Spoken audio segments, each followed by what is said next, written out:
Dobar dan, lepo, da ste prišli pogledati. Martina mogoče poznate, mogoče ne. Ga poznate? Ja, predstavljam 4. letnik elektrotehnik, isto kot vi, kar pomeni, da ima letos maturo in to je njegov izdelek, ki ga bo tudi predstavil na maturi, oziroma že, ker je bil tako priden in uspešen. Gre za Tesla transformator. Je mačkam drugačna stvar, kot jo delamo ponavadi z dijaki, ampak sem pa tja se pa kakšen odloč, pa res naredi kakšno tako super stvar, kot je tolele. Tesla je zelo poznan, Tesla je nekako ustanovil pa postavil temelje energetskega sistema, ki ga imamo mi danes. O njem kroži mnogo zgodb in legend, tako da je bil zelo zanimiv človek in to je bila tudi ena taka stvar, ki je od nekdaj burila domišljijo. Se je odločil, da bo to naredil, jaz sem zdaj tukaj predal besedo na tem mestu, pa bo povedal, kako se je tega lotil, ki je imel težave, kako je šlo vse skupaj. No, tako. Začelo se je, ker sem vedel vlazno Teslino tuljavo na spletu, YouTube. Me je toliko navdušila, sem pač začel raziskovati, sem se, da bom to naredil. Bilo je precej težav, ker sem iskal načrte, zato ker malo kdo se ukvarja z izdelavo. Na koncu sem najdel angleške spletne strani.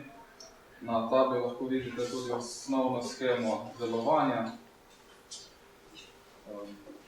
Ja, to bi kar razložil, kako deluje. Se pravi, visoko napetostni transformator, v tem primeru 10 kV, je uporabljen, da polni primarni kondenzator. Ko je napetost dovolj visoka, pride do električnega preboja na izkrišču.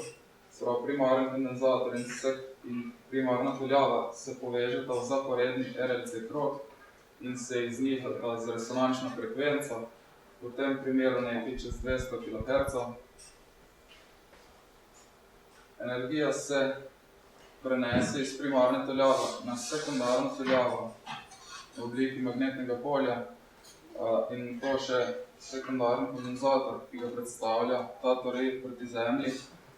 Ta sekundarna tuljava se pri isti frekvenciji resonirata.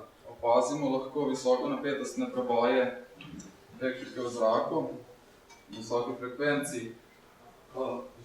Tukaj je izkrišče, ki se obnaša kot zelo hitro stikalo.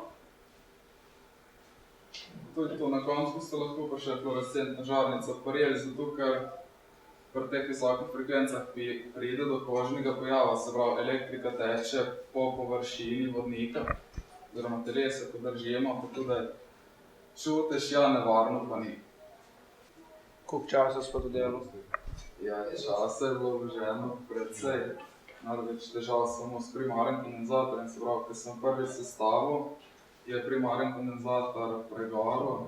Sem kar nekaj časa potreboval, pač da sem ugotovil, zakaj je prišlo do tega vse.